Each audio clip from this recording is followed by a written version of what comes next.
on sait qu'on a la route à faire derrière et que ça fait déjà 7 heures qu'on est là et qu'on attend. Bonjour à tous, on se retrouve aujourd'hui pour une nouvelle vidéo, une vidéo Storytime où je vais vous expliquer un petit peu comment s'est passée l'opération de Hanska. Tout ne s'est pas passé comme prévu, mais je vais tout vous expliquer depuis le début et vous allez comprendre.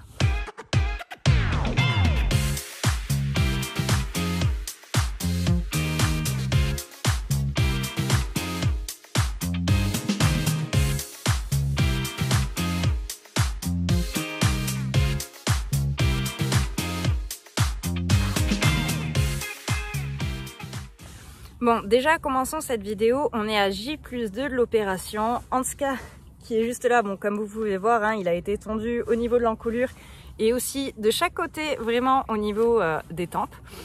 Il se porte pas trop mal, il mange, il est un peu fatigué encore, mais je pense que ça va aller.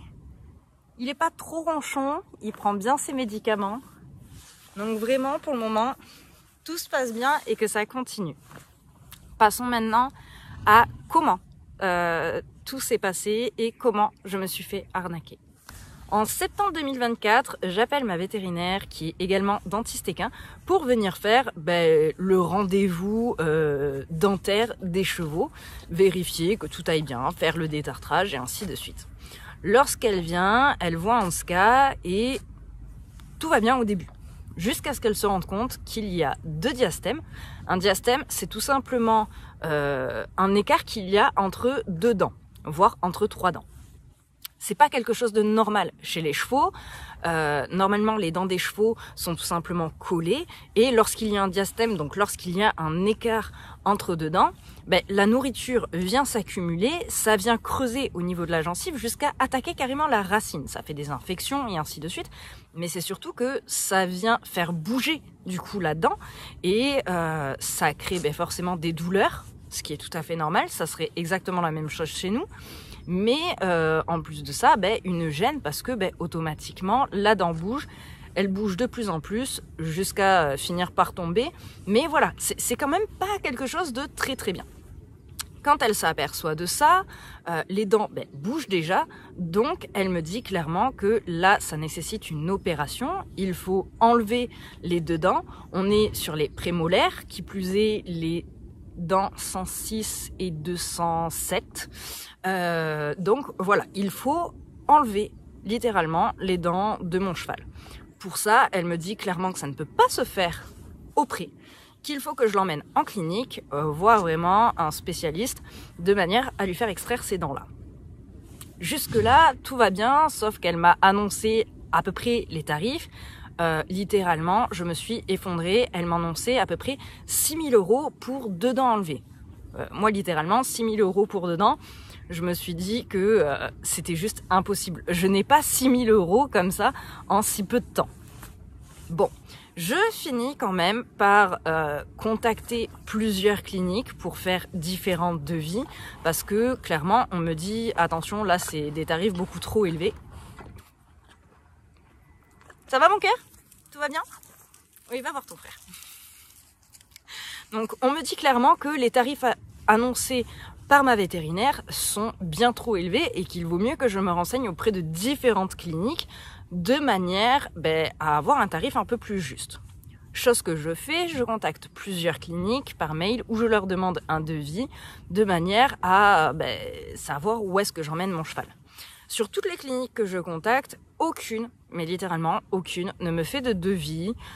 Pour la plupart, ils me disent tout simplement qu'il faut d'abord que j'emmène le cheval, qu'il fasse des examens, radio, voilà, et que après, on verrait pour programmer une opération. Comment vous dire? J'ai pas de clinique à côté de chez moi. La moindre clinique se trouve à minimum 1h30 de route. J'ai pas de transport, donc il faut que je trouve automatiquement un transport pour pouvoir emmener mon cheval. Jusqu'à ce que la fameuse clinique dont me parlait ma vétérinaire, la clinique du cheval de Toulouse, me contacte et m'explique un petit peu l'ensemble. C'est-à-dire me rassure sur l'opération en elle-même, me donne un tarif approximatif et ainsi de suite. C'est là que ça se complique. quand j'ai la personne au téléphone, donc elle m'explique le déroulé de l'opération, c'est-à-dire que dans un premier temps, ils vont faire une radio pour voir exactement où est-ce que ça en est du diastème, jusqu'à quel point il est creusé. Et après ça, on passerait à l'extraction des dents. Et là, que le plus gros problème qu'il puisse y avoir, c'est que ce soit une dent qui casse et que du coup, il faille percer la dent, mettre une rallonge pour pouvoir l'extraire. Mais elle me dit qu'en l'occurrence, Hanska a 18 ans et que il ne devrait pas y avoir trop de problèmes, surtout que les dents bougent déjà. Donc au niveau de l'extraction, ça devrait se faire rapidement. Elle me dit donc que pour l'opération, elle ne peut pas me faire de devis parce que on ne sait jamais s'il va y avoir des complications ou non, mais que dans le cas où il y aurait vraiment des complications, la fourchette haute, que ce soit pour une dent ou pour deux dents, ça reviendrait au même parce que au final, c'est pareil, ça ne change pas grand-chose, il n'y a pas 50 dents à enlever, il n'y en a que 2. Donc là, en l'occurrence, elle me dit que le prix vraiment en fourchette haute, ce serait entre 2005 et 3000 euros en cas de complications. Et je précise bien que c'est en cas de complications. Mais elle me dit qu'il est impossible de me faire un devis, parce que c'est trop aléatoire. Bon. Moi, je fais confiance aux professionnels de santé que j'ai en face de moi. Je dois faire opérer mon cheval. Mon cheval est dans le besoin, alors pas urgence vitale, étant donné qu'il mangeait, tout allait bien, mais qu'il fallait quand même y penser et je voulais pas attendre justement que ça lui fasse mal. Je décide donc de prendre rendez-vous avec cette clinique-là en sachant pertinemment que voilà, la fourchette haute serait 3000 euros. Donc vraiment, je prévois la fourchette haute en me disant, même s'il n'est pas censé y avoir de complications, on sait jamais comment ça peut se passer. Donc vraiment, je me dis, voilà, il faut que tu trouves ces 3000 euros là, tu as un mois pour trouver ces 3000 euros. De là, je crée une cagnotte. Je remercie d'ailleurs les personnes qui y ont participé. Vous n'avez pas été nombreux, hein, mais vraiment, je vous remercie. J'ai ma famille qui, pour mon anniversaire, m'a payé une partie de l'opération. Et en plus de ça, j'avais un crédit autorisé de 1000 euros. Donc, avec tout ça, j'avais pas atteint les 3000 euros, mais il me manquait littéralement 400 euros pour les atteindre. Donc, on était vraiment pas loin du compte et je savais que 400 euros, je filais 200 euros sur 2 mois et c'était réglé, on n'en parlait plus, mon cheval, tout allait bien, c'était 3000 euros au plus. Bon, avec ça, il fallait que je trouve un transport. Là, j'ai eu la chance, vraiment, en mettant une annonce sur Facebook, d'avoir plusieurs personnes qui m'ont répondu. J'ai donc choisi une personne avec qui le feeling passait bien. Cette personne m'a fait littéralement le trajet aller-retour et est restée avec moi méga présente. Et je te remercie si tu passes par là, je ne dirai pas ton nom, juste pour que tu puisses rester tranquille. Mais vraiment, merci beaucoup. De là, donc, j'ai le transport, j'ai la date. On sait que l'opération se fera le 16 décembre à 11h. 11h parce que vu que j'ai de la route, il faut faire embarquer le cheval, donc on ne sait pas exactement combien de temps ça va prendre. Enfin bon, bref, on met l'horaire de manière à ce que tout se passe bien, qu'on puisse arriver à l'heure, qu'il n'y ait pas de souci. Allez, 2 semaines avant que l'opération se fasse, moi je trouve quelqu'un, donc une amie en l'occurrence, qui a un van, pour pouvoir faire monter Hanska dans un van avant le jour J, parce que avec le stress, avec tout ça, je me suis dit, il va jamais monter, c'est pas la peine, il vaut mieux que je le fasse remonter avant. Ça faisait 3 ans qu'il n'était pas monté ni dans un van ni dans un camion, donc je prends pas de risque, vraiment, je prends mon cheval et on le fait monter dans le van. Honnêtement, il a été adorable parce que en une demi-heure, il est peut-être monté 6-7 fois, enfin vraiment, un cheval, mais mignon comme tout. De là, le temps passe, on arrive enfin au jour de l'opération. Avec Hanska, on se prépare. La personne qui me fait le transport me dit qu'elle arrive vers 8h, chose qui a été parfaitement le cas. Nous, sur les coups de 7h30, 8h moins le quart, on était déjà prêts avec toutes les affaires sur la route en train d'attendre que la personne arrive pour pouvoir faire monter Hanska. De là, ni une ni deux, elle arrive, Hanska embarque. Mais alors, sans problème, si ça a duré 10 minutes l'embarquement, c'était le bout du monde, vraiment. Hanska embarque, tout se passe bien, et là, on prend la route. un cheval exemplaire tout le long de la route. On arrive à la clinique, je descends de la voiture, je vais à l'accueil, histoire de dire que je suis arrivée, que j'ai rendez-vous à 11h. Littéralement, on est arrivé, il devait être, 10h15, 10h20, grand max. Donc j'avais rendez-vous 3/4 d'heure après, on était dans les temps, c'était vraiment parfait. Déjà à l'accueil, je trouve que je suis pas super bien reçue. Je trouve que la personne est très froide. J'ai plus l'impression de l'embêter qu'autre chose. Mais bon, jusque-là, rien de trop grave. Je me dis qu'ils ont beaucoup de monde et que moi qui viens en mode je sais pas où je suis, c'est pas grave. Vraiment, je mets ça sur le fait que ils ont du monde et qu'ils sont fatigués. Ok, pas de problème. De là, elle me dit que si mon cheval se sent pas forcément très bien dans le van, je peux le faire descendre, marcher, parce que de toute façon, vraiment, ça s'enchaîne. Je me dis, ok, top. Pour le moment, Hanska est tout mignon dans le van, il bouge pas, donc je vais le laisser tel quel. Au final, au bout de quelques minutes, Hanska commence à s'impatienter, il entend passer des chevaux à côté du van et tout ça, donc ça commence un petit peu à l'énerver. Je finis par descendre Hanska du van et je le garde avec moi dehors, on marche un peu, on reste à l'arrêt même, voilà, et ça lui fait travailler la patience, c'est très bien. Mais le temps passe. 11h arrive et on ne passe toujours pas. À 11h30, j'ai la personne que j'avais eue au téléphone quelques semaines avant, avec qui j'ai défini la date de l'opération et ainsi de suite, qui sort et qui me dit « Je suis désolée, on va avoir du retard. Le cheval qui est là avant vous, c'est plus compliqué que prévu, donc ça va prendre plus de temps que prévu. On va vous trouver un box et comme ça, vous pouvez aller manger, boire un café, enfin voilà, et vous n'êtes pas bloqué. » Bon. On met Hanska dans un box, on part, on va manger. Et elle nous dit qu'en fait, elle va nous appeler une demi-heure avant que l'opération qui est avant nous se termine, de manière à ce qu'on ait le temps de revenir et tout ça pour l'opération. Bon, très bien. Seulement, on va manger. On n'a toujours pas d'appel. Elle nous avait dit qu'il y en avait à peu près pour 1h30. On n'a rien. On finit par revenir à la clinique. Hanska est toujours dans son box, tout va bien. Mais personne quoi. Voilà. Au final, donc je vous dis ça, il était 11h30. Hein. On est revenu, il devait être 13h. Allez, 13h30. Bien. À 15h30, on a enfin le cheval précédent qui sort. Alors, rien contre ça en soi, effectivement, les opérations peuvent prendre plus de temps. Et je suis pas contre ça, au contraire, c'est bien qu'ils prennent le temps pour les chevaux. Là-dessus, on peut pas leur reprocher. Mais à 15h30, elle vient nous voir, elle nous dit y a un cheval qui avait rendez-vous après vous, mais c'est juste pour un check-up. Donc il y en a pour grand max une demi-heure.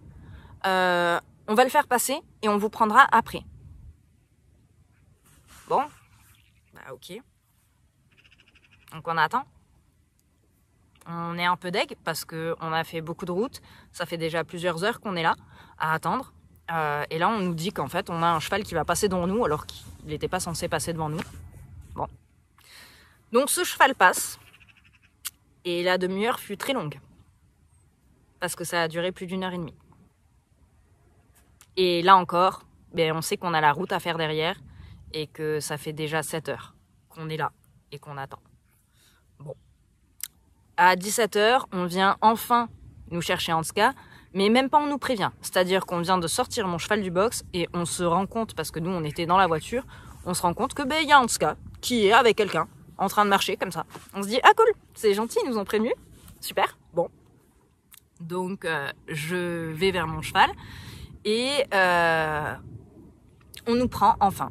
On lui fait les examens, donc on nettoie la bouche, on regarde avec la caméra l'intérieur de la bouche, voir exactement où se situent les diastèmes, à quelle profondeur ils sont, et ainsi de suite. De là, on fait des radios. Vraiment, tout se passe merveilleusement bien. À partir de ce moment-là, tout va bien. C'est-à-dire qu'on a passé 7 heures à attendre, mais une fois qu'on rentre dans la salle d'opération avec le cheval, vraiment, ça va à une vitesse sans nom. C'est-à-dire que, pof, pof, pof, ça fait les examens, ça nous explique en même temps. Vraiment là-dessus, j'ai rien à redire et il s'occupe super bien de Hanska. On passe enfin à l'opération en elle-même, c'est-à-dire l'extraction des dents.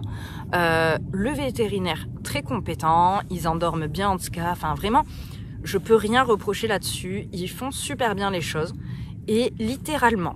Mais quand je vous dis qu'en moins d'une demi-heure, il avait extrait les 2 dents sans aucun problème, c'est-à-dire que ça s'est fait mais vraiment à vitesse grand V. En tout et pour tout, l'opération a duré 1 heure. C'est-à-dire du moment où on est rentré dans la salle d'opération au moment où on est sorti, il y a 1 heure qui s'est écoulée en faisant tous les examens, tout ça. Les examens ont pris plus de temps à faire que l'opération en elle-même.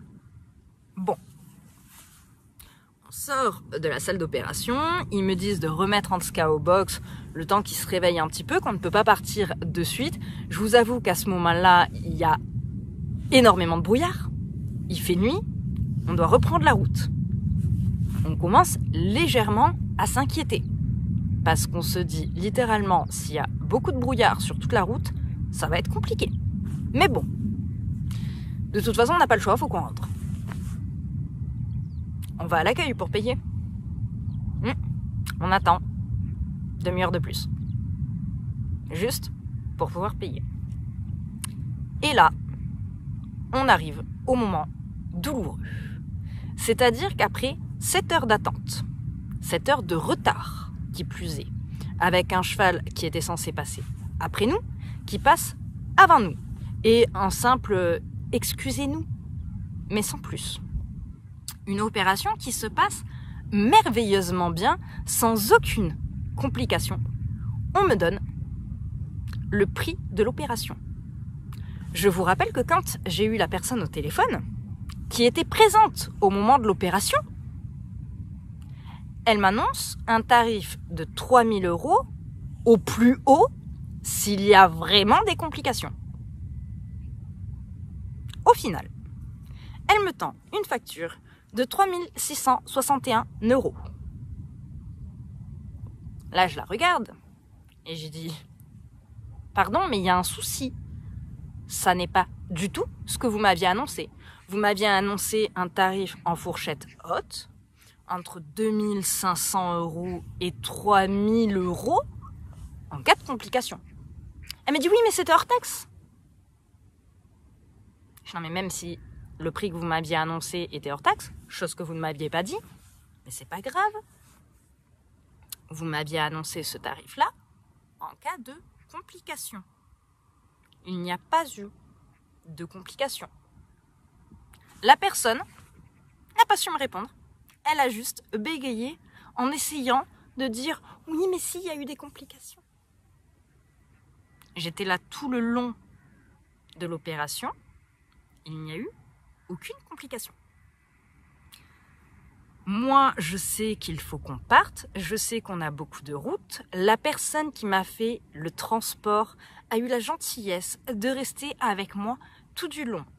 Mais vraiment tout du long. Elle est même venue avec moi dans la salle d'opération. Vraiment, elle a été extraordinaire. Mais vous vous rendez compte qu'à la base, on était censé passer à 11 h. Ça aurait réellement été le cas. À midi, on était sortis. À 1 h, on reprenait la route. C'est-à-dire qu'à 14h30, 15h, on était rentré chez nous à la base. On est rentré chez nous. Pour moi, quand on est arrivé au terrain, il était 21h30. Elle avait encore au moins une demi-heure pour rentrer chez elle. C'est-à-dire que de 7 h du matin, qu'elle s'est levée pour venir me chercher avec Anska, jusqu'à 22 h le soir qu'elle rentre chez elle, elle était avec moi. Je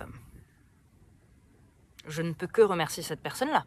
Mais aussi, je ne pouvais pas me permettre de passer trop de temps à la clinique à essayer de débattre sur le prix qui m'avait annoncé et le prix qui finalement me font payer, parce que j'avais une personne qui attendait derrière pour rentrer chez elle. Elle avait aussi sa vie à elle. Et voilà, enfin, je pouvais pas me permettre, par respect pour elle, de rester comme ça pendant 10 ans. Donc, je finis par leur payer une grosse partie de la somme que je leur dois. Donc, 2272 € que j'avais là, que je pouvais payer comme ça, en sachant que une carte bleue, au bout d'un moment, on est bloqué. Et je leur laisse 5 chèques supplémentaires, de manière à payer la facture qui n'était pas prévue à la base. Voilà. Et là, vraiment, je sentais que, de toute façon, j'avais pas le choix. Mais ce qui est le plus drôle, c'est qu'elle me dit « Non, non, mais je vous ai fait une ristourne. Je ne vous ai fait payer qu'une seule dent extraite. » Quand je regarde la facture, la fameuse ligne qu'elle me dit où elle ne m'a fait payer qu'une extraction de dents, accrochez-vous bien, 2500 € hors taxe. Donc, comment cette personne-là a pu me dire au téléphone quelques semaines auparavant l'opération en fourchette haute coûtera entre 2500 et 3000 € en cas de complications. Si déjà juste une extraction de dents, sans complications, coûte 2500 € hors taxe. Voilà. Donc en fait, là je me retrouve à avoir une facture bien plus élevée que ce qui était prévu, sans avoir aucune solution. Il fallait que je fasse opérer mon cheval. On m'a donné un tarif qui me convenait. J'ai pris la décision d'y aller et au final, le tarif est plus cher que ce qu'on m'avait annoncé par téléphone. Je n'ai aucune preuve par écrit du prix de l'opération. Je rappelle qu'ils ont refusé de me faire un devis. Si vous devez faire opérer votre cheval, s'il vous plaît, faites faire des devis. Si on vous dit que ce n'est pas possible, ce n'est pas grave. Vous leur demandez un devis avec le minimum d'informations, c'est-à-dire combien ça coûte de base telle opération. Et après, ils peuvent vous dire une estimation, s'ils veulent, de s'il y a des complications, la fourchette haute. Mais j'aurais eu un devis avec déjà l'extraction de dents à 2500 € hors taxe, je me serais posé un peu plus de questions. Et je sais pas si je l'aurais fait de suite, étant donné que mon cheval n'était pas en souffrance. J'aurais peut-être pris un peu plus de temps pour rassembler l'argent nécessaire et me dire, ok, ça c'est la fourchette basse. La fourchette haute, en cas de complication, on va aller chercher beaucoup plus loin. Mais non, ils ne l'ont pas fait. Et là, à l'heure d'aujourd'hui, je me retrouve prise à la gorge, avec un crédit à devoir payer. Et en plus de ça, 5 mois à devoir payer en plus du crédit la clinique vétérinaire. Je vous garantis que je roule pas sur l'or. Je roulerai sur l'or, j'aurais tout payé, je me serais même pas posé de questions. Mais c'est pas le cas. Donc vraiment, faites attention à vous, s'il vous plaît. C'est super important. C'est super important et demander un devis, c'est le minimum si vous voulez pas vous faire avoir. Parce que ça peut aller tellement vite en fait et ça peut vous mettre tellement dans une mauvaise situation. C'est-à-dire que vous, on vous annonce un prix, vous y allez sereinement parce qu'on vous donne la fourchette haute et au final, ça n'est pas du tout le cas et vous vous retrouvez à devoir payer des sommes que vous savez pas comment vous allez pouvoir les payer. Alors les 700 € qu'il y a en plus de ce qu'on m'avait annoncé, vous allez me dire oui mais c'est que 700 €. Ouais, mais 700 € c'est plus de la moitié d'un salaire, en sachant que j'ai la nourriture tous les mois à payer, j'ai un loyer à payer, j'ai d'autres animaux, il faut moi aussi que je me nourrisse, tout ça. Et tout ça, c'est à prendre en considération. Donc vraiment, faites attention s'il vous plaît quand vous faites opérer vos chevaux. Demandez un devis. Quand on est dans un cas d'urgence, ok. Mais quand vous avez le temps, quand il n'y a pas d'urgence vitale, prenez ce temps-là, s'il vous plaît. Ça vous évitera tellement de problèmes. Sur ce les petits loups, je vous souhaite de passer une très bonne journée et je vous dis à bientôt dans une prochaine vidéo.